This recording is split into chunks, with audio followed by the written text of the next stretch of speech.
श्री विष्णु मूल परम देवता और राज्यर प्रजा मूल अतिकै जाओ श्रीहरि हांगला करबो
राज्यर जत महाराज करिसेने सकलोए श्री हरि साधना महाराज आपनारी कृपात सकलो राज्यबासीये कुशले करिसे बसबास सकलोए करिसे विष्णुक आराधना महाराज हेरापति महाराज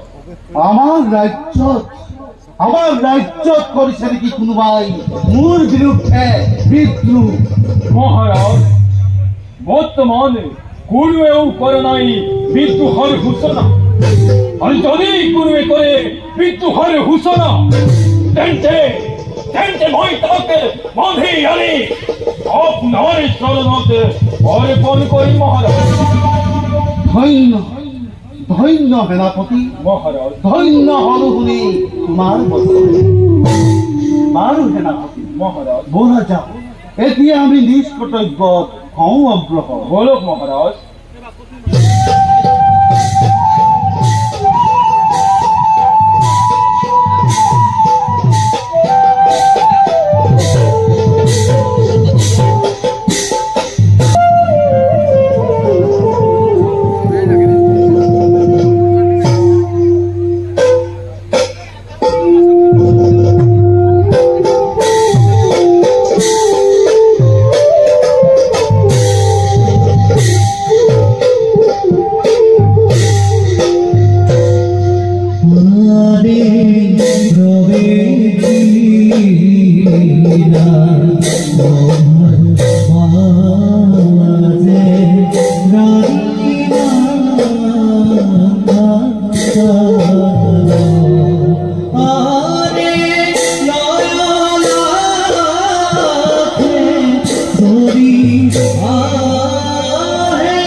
Ram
পিতা তুমি যে কৈছিলা সেই অদ্ভুত বালকৰ কথা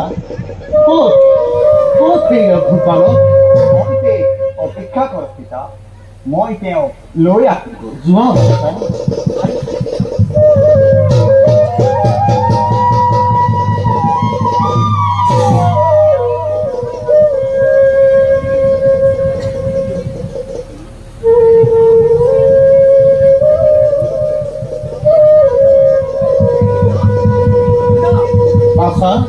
এই অদ্ভুত বালক আৰ মোৰ হখা বালক কোৱাচোন তোমাৰ নাম কি কাৰ পুত্ৰ তুমি ক'ত ঘৰ তোমাৰ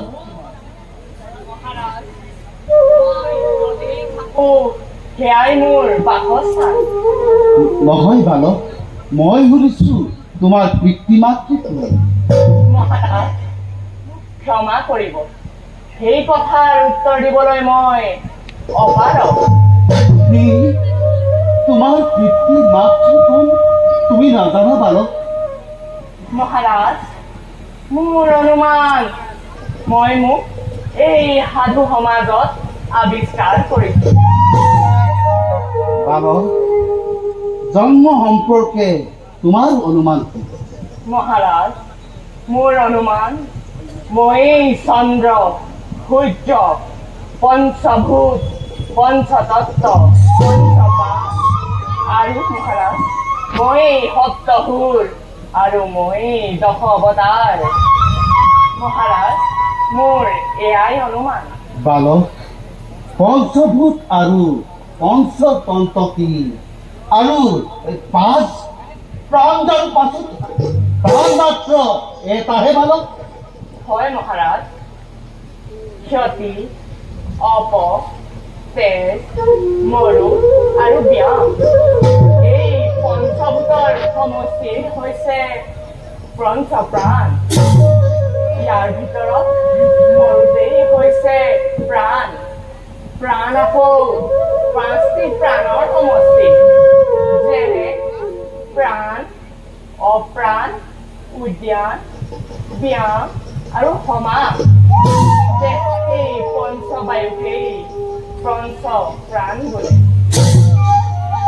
পিতা পিতা মোৰ সখা বৰ জ্ঞানী পিতা এওঁক আমাৰ ৰাজ্যত ৰাখিবানে পিতা বাছা তুমি কোৱাৰ দৰে এই বালক বয়সতকৈ বহু বেছি জ্ঞানী বালক মহাৰাজ তোমাৰ যিমান দিন ইচ্ছা মোৰ ৰাজ্যত থাকিব পাৰিবা আৰু তোমাক মই উত্তৰৰূপে কৰিলো নিশ্চয় মহাৰাজ কিন্তু এটা কথা মনত ৰাখিব বালক পানী যেনেকৈ দ ঠাইত স্থিৰে থাকে ওখ ঠাইৰ পৰা বাগৰি পৰে মোৰো অৱস্থা ঠিক একেই কিন্তু মহাৰাজ আপুনি মোক এদিন প্ৰতিশ্ৰুতি দিব লাগিব মোৰ লগত পাখা খেলিম বুলি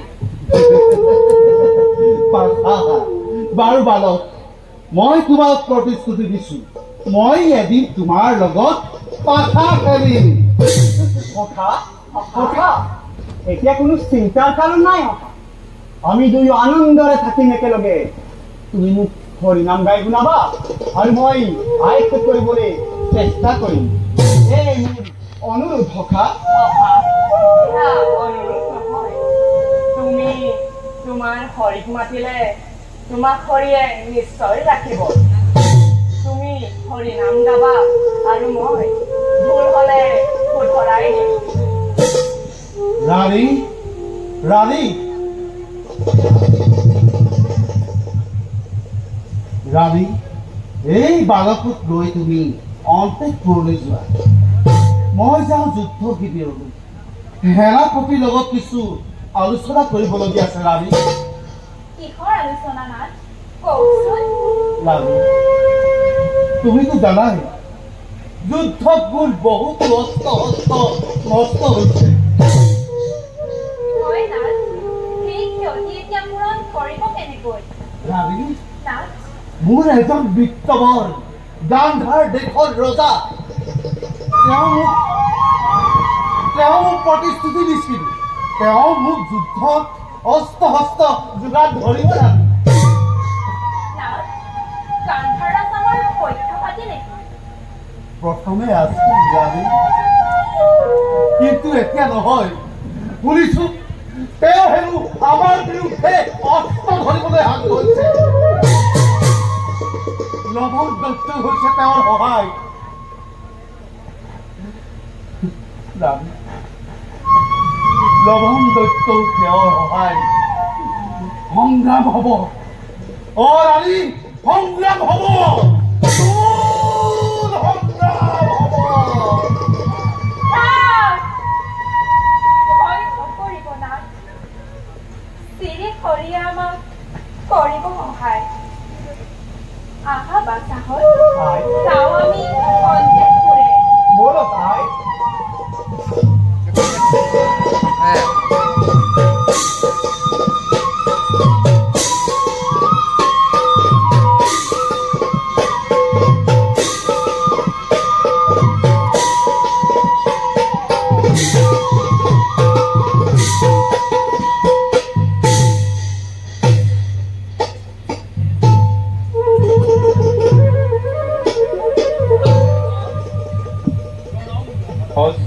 আহা আহা বাচ্চা আহা সেনাপতি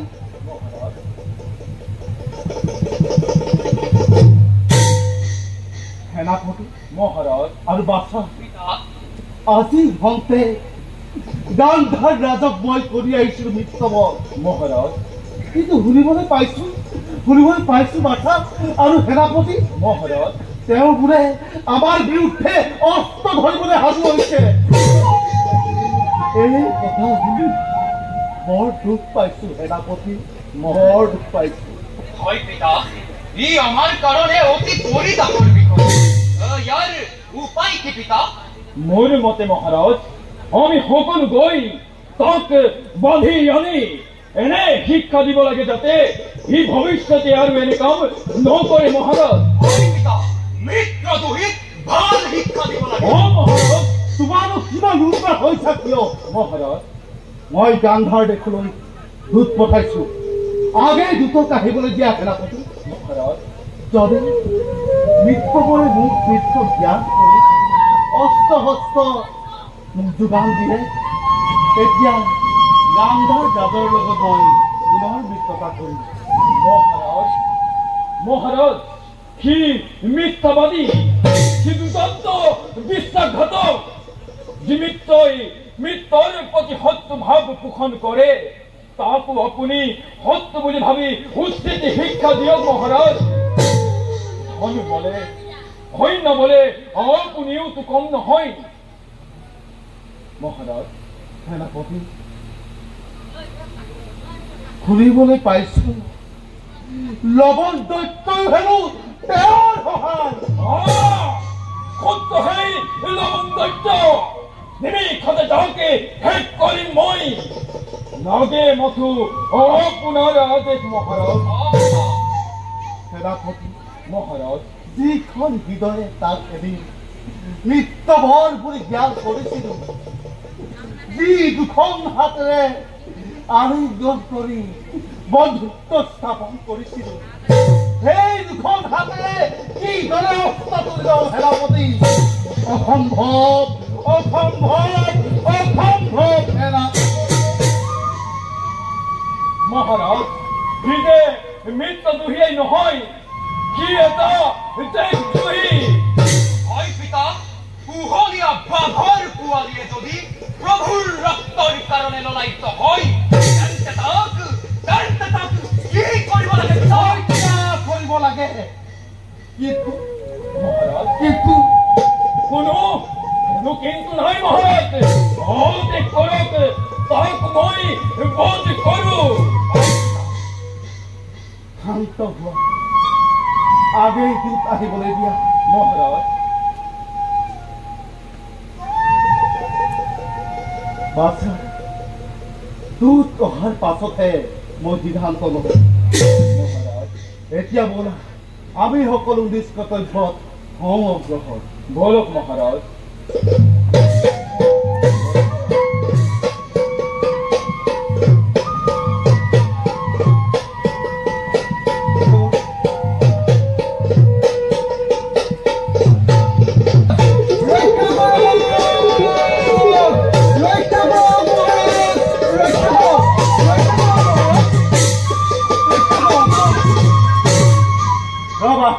শান্ত হোৱা।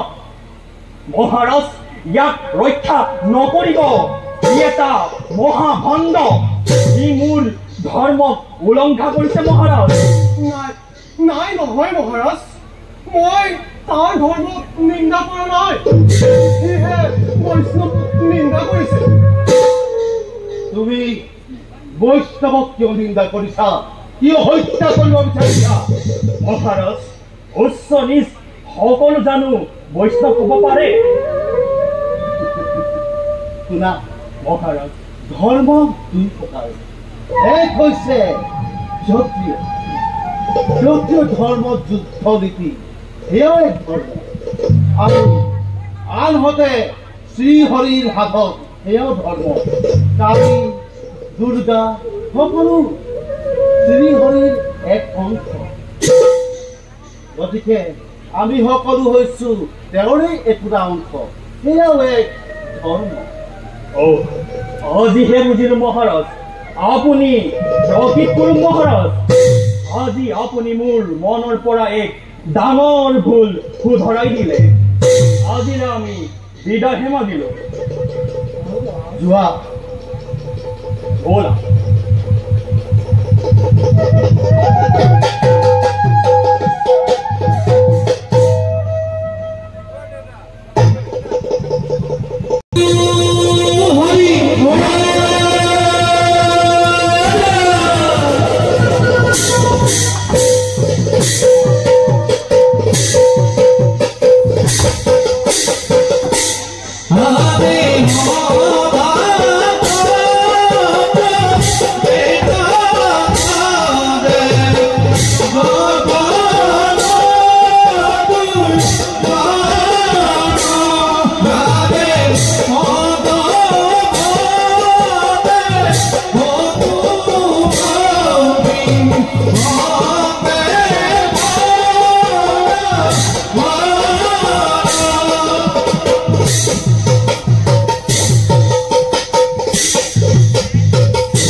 আলোচনা কৰুঙ্গৈ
আজি মোৰ চাৰিওফালে শূন্যময় চাৰিওফালে নীৰৱ নিস্তব্ধতাই বিৰাজ কৰিছে যুদ্ধত সকলো হেৰুৱাই সত্যক আনন্দ দিলো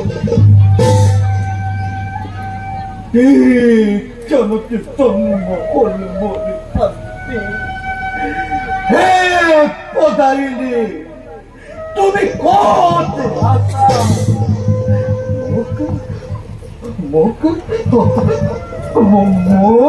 অশান্তিৰ কোনো বনলে পৰিচাৰিখা কৰিছে হে পদাৰিণী তুমি ক'ত আছা আহা শান্তি আহা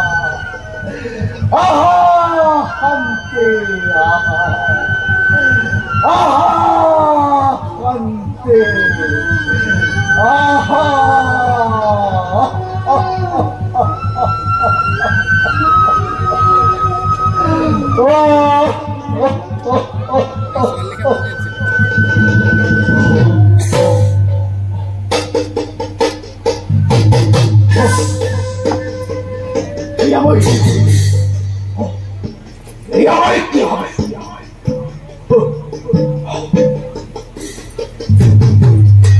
মই গন্ধৰ্বৰ ৰজা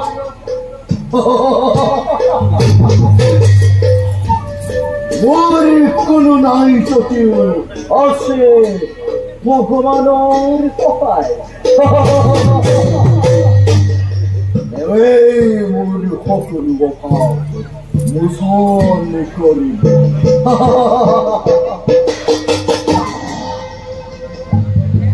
অযোধ্যাৰ ৰজা মন্থতাৰ শক্তি দিনক দিনে বাঢ়িব লাগিছে মোৰ কাৰণে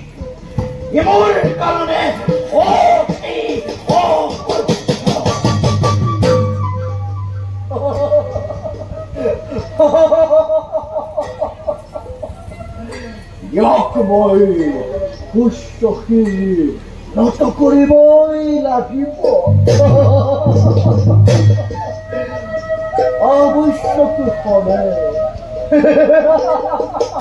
আৱশ্যক হলে মোৰ সখা লৱণ দৈত্যৰ সহায় লম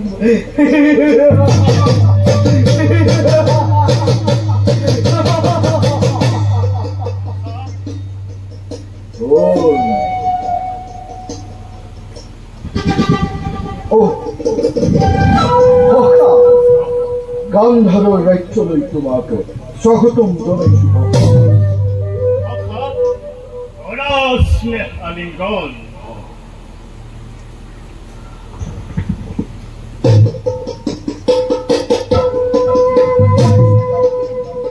একে সখা ইয়া দেখো চিন্তিত মন এখন সকামৰ ৰূপৰ কথা মই আজি বল বিত্তহীন সম্পত্তিহীন ধনীহীন কোনো চিন্তা নকৰিবা সখা আপোনাৰ অভাৱ পূৰণৰ হেতু জীৱিত আছে এই লৱণ দৈত্য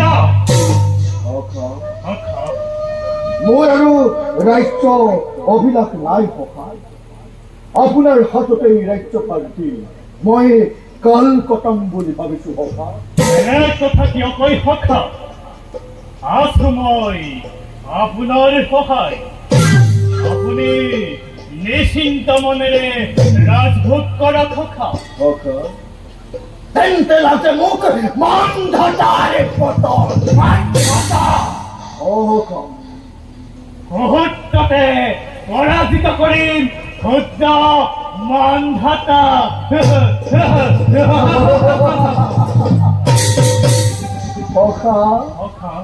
মই মানধাতাৰ দুটক বন্দী কৰি থৈছো সখা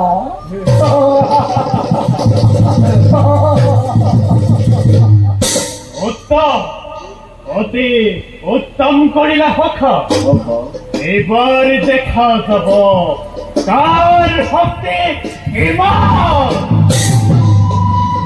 সখা বৰ্তমান মোৰ শক্তিৰ কথা আপুনি নিশ্চয় জানে তেনেস্থলত মন্ধাতাৰ সৈতে যুদ্ধত জয়ী হোৱাটো মোৰ বাবে অসম্ভৱ কথা আপুনি ইমান সঁচাকে নহ'ব সখা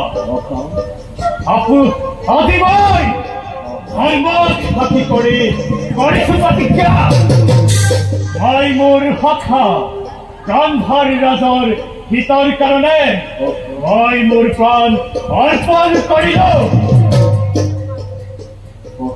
সখা আজি সন্তে লৱণ দৈত্যক আপুনি পৰিচালনা কৰিব পাৰিব এতিয়া মই আহিলোহে সখা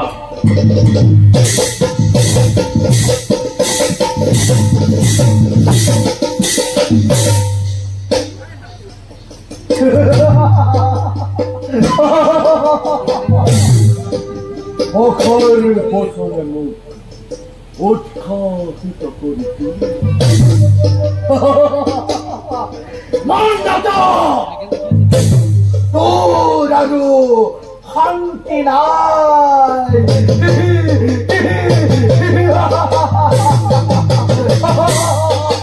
শান্তি নাই ৰাজন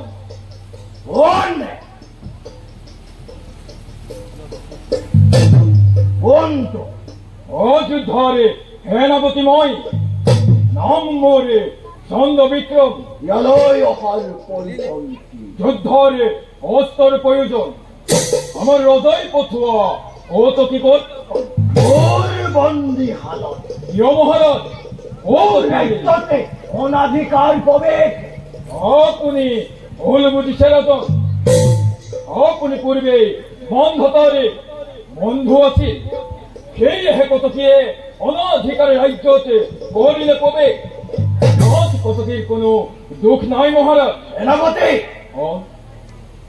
জানো তই কথা কৈ আছ জানো ভালদৰে জানো ক্ষত্ৰিয় কুলৰ জ্ঞানী পদহেবি গম্ভীৰ ৰাজৰ আগত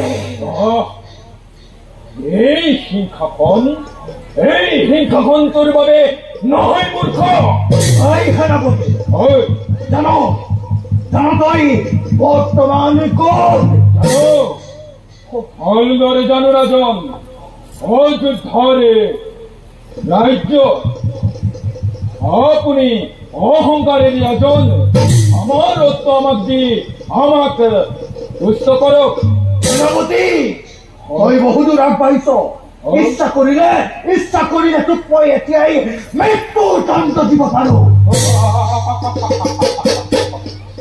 ৰাজন মই ভালদৰে জানো তোৰ পৰা এনে ব্যৱহাৰ পাম বুলি সেয়েহে মই প্ৰস্তুত হৈ আহিছো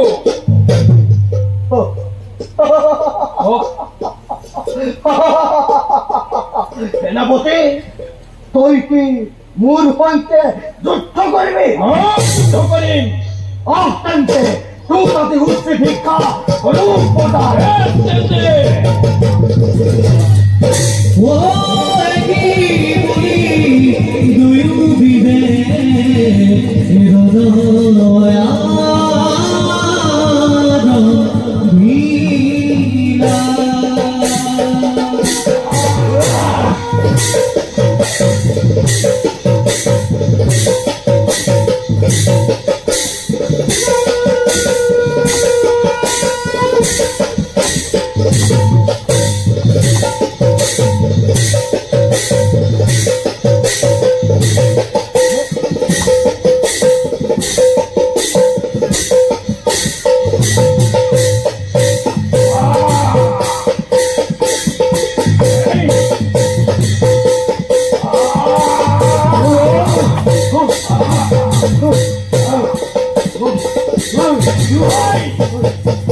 তোমাৰ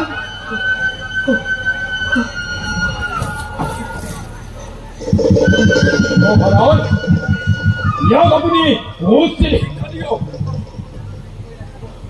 কি কৰিলা সেনাপতি মহাৰাজ তুমি বিত্তবৰ গান্ধাৰ ৰাজক কিয় বন্দী কৰিলা মহাৰাজ ইয়াৰ অহংকাৰে সহ্য কৰিব নোৱাৰি মই ইয়াক বন্দী কৰিল মহাৰাজ এই অস্ত্ৰলৈ ইয়াক মই হত্যা কৰিম ইয়াক হত্যা কৰিলে পাপ নহয় মহাৰাজ ইমান উচ্চ কথা সত্যৰ কিৰণ পক্ষত হলেও সত্য কৰিব পাৰি কিন্তু সত্যৰ তাপত খোৱা পাৰি সত্য কৰিব নোৱাৰি মন্দিৰ মুখতে এনে কথা শুভ নাপায় অজিতক মই বন্দী কৰিম সেনাপতি শান্ত হোৱা মহাৰাজ মৃত্যুবন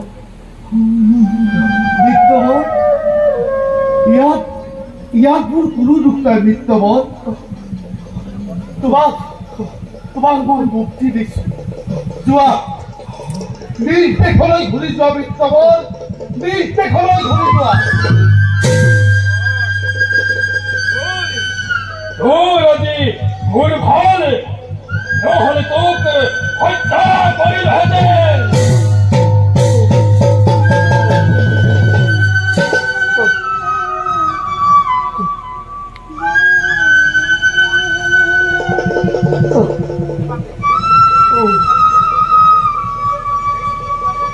ইমান অপমান সহ্য কৰিব নোৱাৰি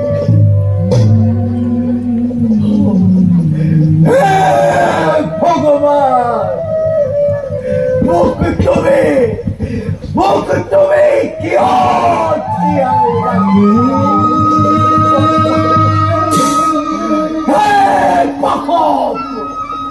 তোমাৰ পঞ্চহস্ত মোৰ শিৰতে নিক্ষেপ কৰা নাই কিয়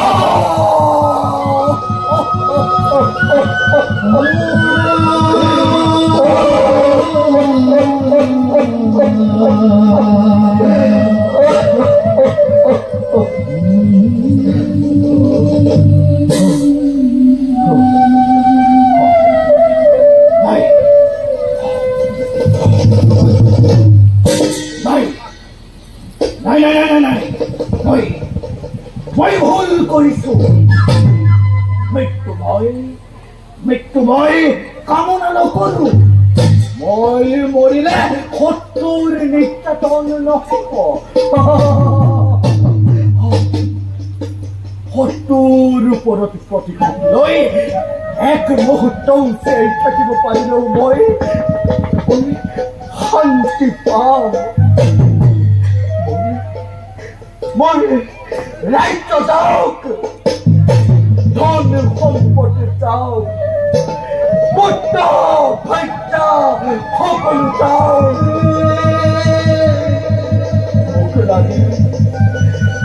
মোক লাগে মাথো প্ৰতিশোধ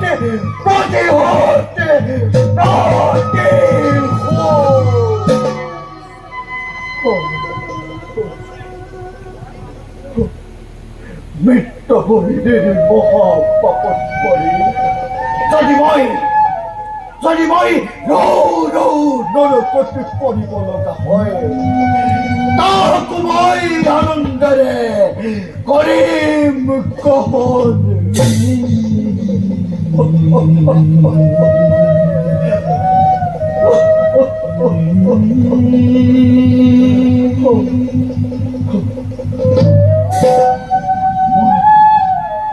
মনতে ৰাখিবা আজিৰ খন্তে তুমি আৰু মোৰ সখা নোহোৱা পৃথিৱীৰ মই আজি খন্তে হলো চিৰ প্ৰতিদ্বন্দ্বী চিৰ শত্ৰু সখা চিৰ প্ৰতিদ্বন্দ্বী চিৰ শত্ৰু চিৰ প্ৰতিদ্বন্দ্বী চিৰ শত্ৰু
প্ৰথমবাৰৰ বাবে আপোনাৰ ৰাধে প্ৰমাণিত কৰিছো গুৰুদেৱ মোক ক্ষমা কৰিব গুৰুদেৱ মই পাখা কৰি আপুনি মোক আশীৰ্বাদ কৰিব শ্ৰী হৰিৰ যদি মোৰ প্ৰতি কৃপা হয় গুৰুদেৱ মই জয়ী হম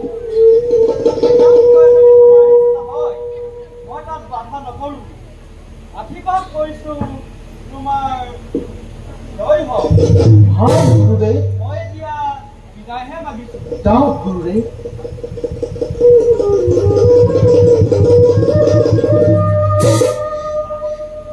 সেনাপতি মহাৰাজ তুমি পাখা খেলৰ বাবে সকলো যোগাৰ কৰা হয় মহাৰাজ বাৰু ৰাজন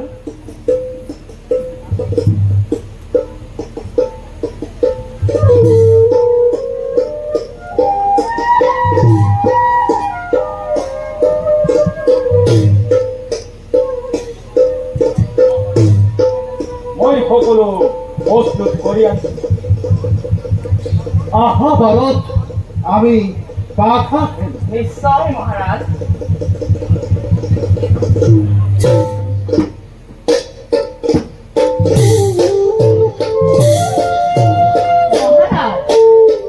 পাখা খেলৰ নিয়ম অনুসৰি আপুনি মন ৰাখিব লাগিব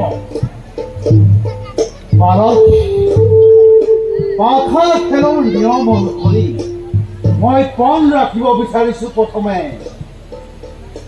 মোৰ অযোধ্যা ৰাজ্যৰ ৰাজ ভঁৰালৰ সকলো সম্পত্তি পাখা খেলৰ ৰাখিছো তুমি পাখা খেল নিশ্চয় মহাৰাজ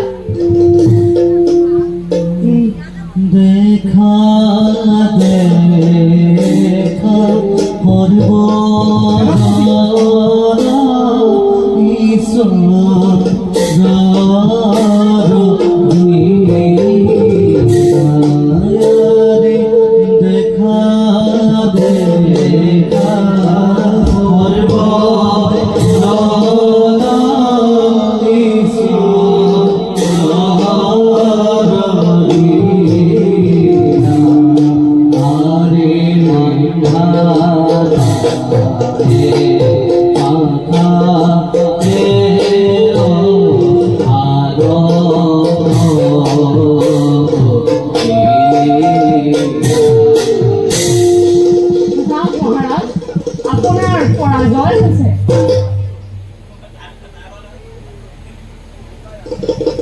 এইবাৰ ৰাখক পণ মহাৰাজ আৰু পাখা মাৰক মহাৰাজ মোৰ মতে আপুনি পাখা নেখেলিব মহাৰাজ শান্ত শান্ত হোৱা সেনাপতি মহাৰাজ সেনাপতি মই সত্যতাবদ্ধ ভাৰত মহাৰাজ মই এইবাৰ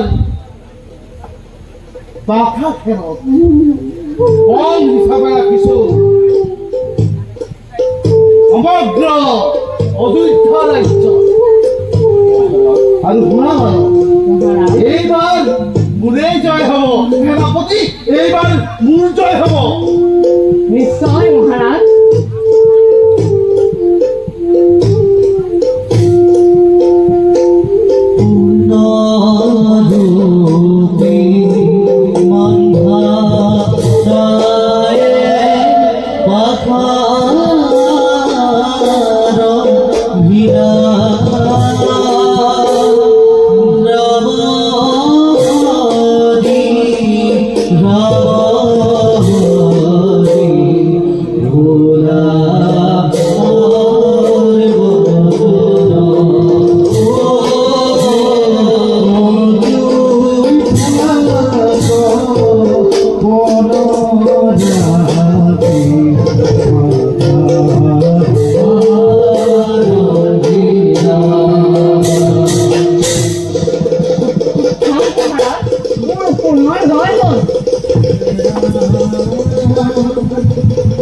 মহাৰাজ মই কৈছিলো নহয় আপুনি পাখা নেখেলিব শান্ত হোৱা সেনাপতি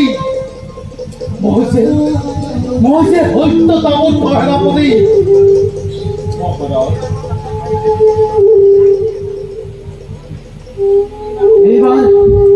এইবাৰ বালক পণ ৰাখিম দে বালক ৰাখক মহাৰাজ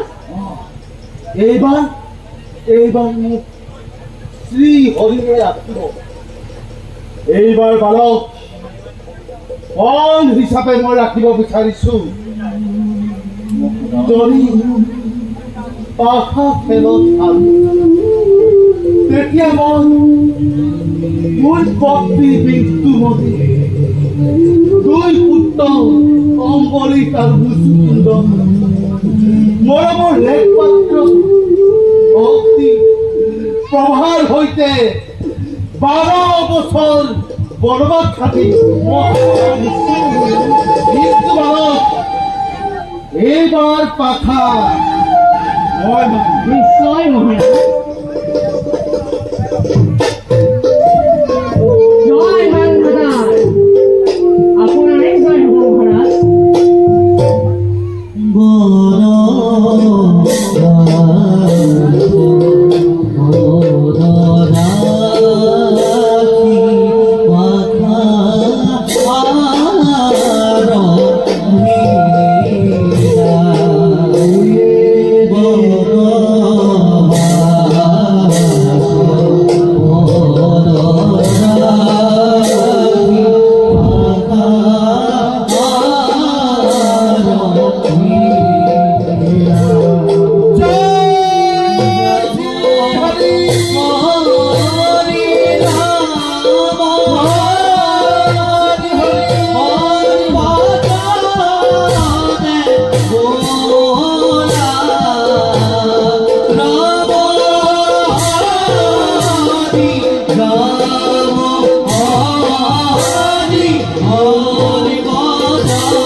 মহারাজ হয়তো ধরক মহারাজ হয়তো ধরক আপনি সত্যর উপরে কেউ বিচলিত নহব মহারাজ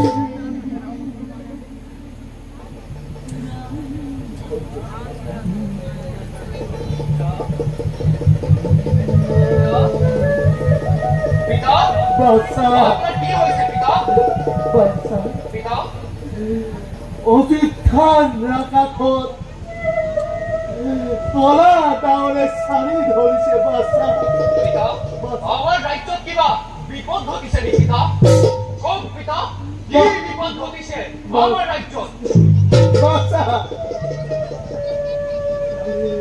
এই বালকৰ লগত পাখা খেলি 12 বছর আমি হলো পরমাখি বাসা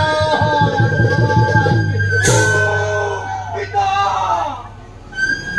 কি কঠোর পানি মই উড়িবলৈ পালো হে ভগবান এই পানি উড়াৰ আগতে মোৰ মৃত্যু নহল কিয় বাসা এই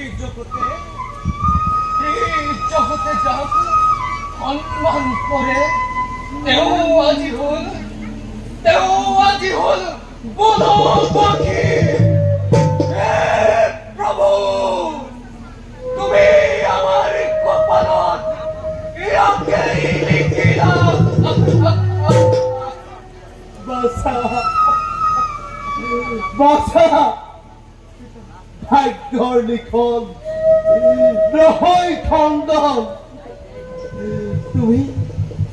তুমি বেজাৰ নকৰিবা বাসা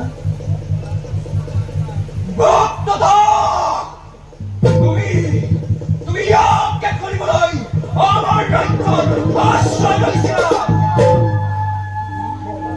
বন্ধুত্বও কৰিলা আৰ মোৰ আই বুপাই মৰম ইয়াকেই দিলাম। দেখ তোমাৰ জীবন, কতদিন তোমাৰ ভক্তদাস দাও। শ্ৰেষ্ঠ মানব পুৰত জন্ম লৈ কিয় এনে দানৱ প্ৰবৃত্তি তোমাৰ? নাই, তুমি মানৱ নোহোৱা, তুমি ৰাক্ষস, মই ৰাক্ষস? তুমি ৰাক্ষসতকৈও অধম। তোমাৰ বাহিৰত এটা ৰূপ আৰু ভিতৰত এটা। তোমাৰ মুখ চাব নাপায়। মহাৰাজ, নালাগে মোক আপোনাৰ ৰাজ্য ধন, নকৰো আশা মই পাহাৰ তললৈ। আপুনি আপোনাৰ পুত্ৰ হতুৱাই মোক অপমান কৰালে। মই আহিলো মহাৰাজ। ৰবা বালক, মই তোমাৰ চৰণত পৰিছো বালক। ৰবা, শান্ত হওক পিতা। এই নৰাধমৰ চৰণ চুই আপোনাৰ উচ্চহীন ঘটা নকৰিব। মই ইয়াক শান্ত হওক বৈছা। আৰু এটা শব্দ নকৰিবি, নহলে তোৰ জিভা উলিয়াই কাটি পেলাও। বালক, মহাৰাজ, মই মোৰ প্ৰতিজ্ঞা পূৰণ কৰি তই জাননে মই সত্যতাবদ্ধ। মহাৰাজ, আপোনাৰ পুত্ৰক শাস্তি নিদিয়া পৰ্যন্ত মই এই ৰাজ্য ধন ল'বলৈ অপাৰগ। নহয় বালক, কোৱা কি শাস্তি দিলে তুমি শাস্তি পাবা? কোৱা। তেনেহলে মহাৰাজ, প্ৰথমে আপুনি তিনি সত্য কৰক। বালক, সত্য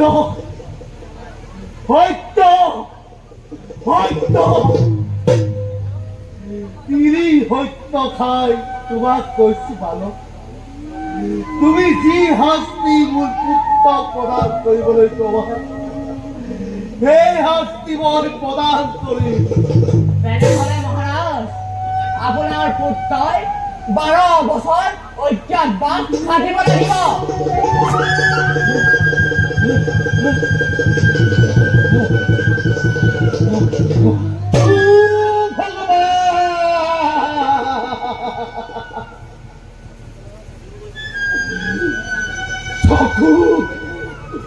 চকু, এই কথা শুনাৰ আগতে তই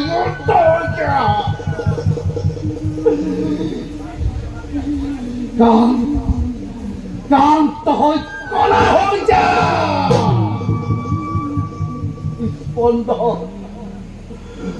স্পন্দন তই বন্ধ হৈ যা।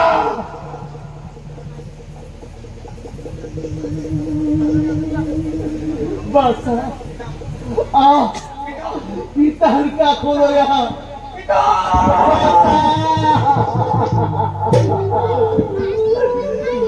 বাছা, পিতা।